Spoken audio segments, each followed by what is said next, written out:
Welcome to the T-Pac Arcade. Today's game is Noobow for the Nintendo Game Boy. In this 1992 puzzle game from IREM, Noobow sets out to help a bunch of cute critters with their various problems. And just in case you aren't familiar with Noobow, apparently he's a Japanese candy company mascot from the 80s and 90s. Not that it really matters, all that does matter is he's adorable, and so is this game.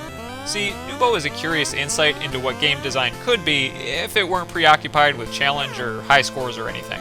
All you have to do is wander around cartoony locales solving puzzles, which, aside from a few that require you to strategically stack blocks into stairs, are of the following format. Encounter a roadblock, find a specific item to remove said roadblock, use said item to remove said roadblock. For example, dog in your way? Throw a stick so he chases it off the screen.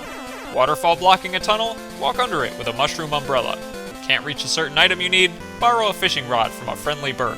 It's all pretty straightforward, especially since you can only carry one item at a time, and the one you need is never too far away from the place where you need to use it.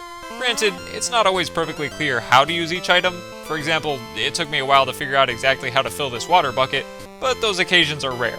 And if you ever really need a hint to progress, just press the select button and a little arrow will point you where to go next. Very helpful. And cute. And charming. I love Noobow. Especially considering how unassuming and adorable your quote-unquote missions are.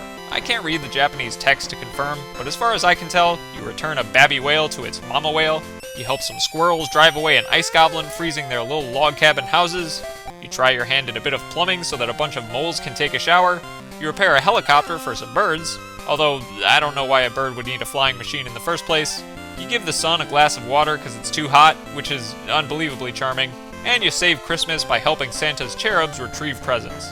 Not sure what happened to Santa's elves, but maybe in Japan, old Saint Nick has a more heavenly cohort. Graphically, if it wasn't already obvious enough, Noobow is one of the cutest Game Boy games out there. The character himself is peak minimalist design, his animations are full of great specificity, like the slightly labored climbing and the slightly trepidatious parachuting, and the friends he encounters are all full of personality. Just look at this grumpy rain cloud. Love it.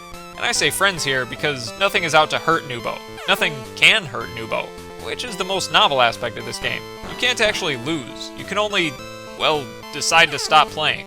But why would you? Noobow proves that a fun game doesn't have to be a difficult game. It just has to be enjoyable in its own way, and Noobow certainly is.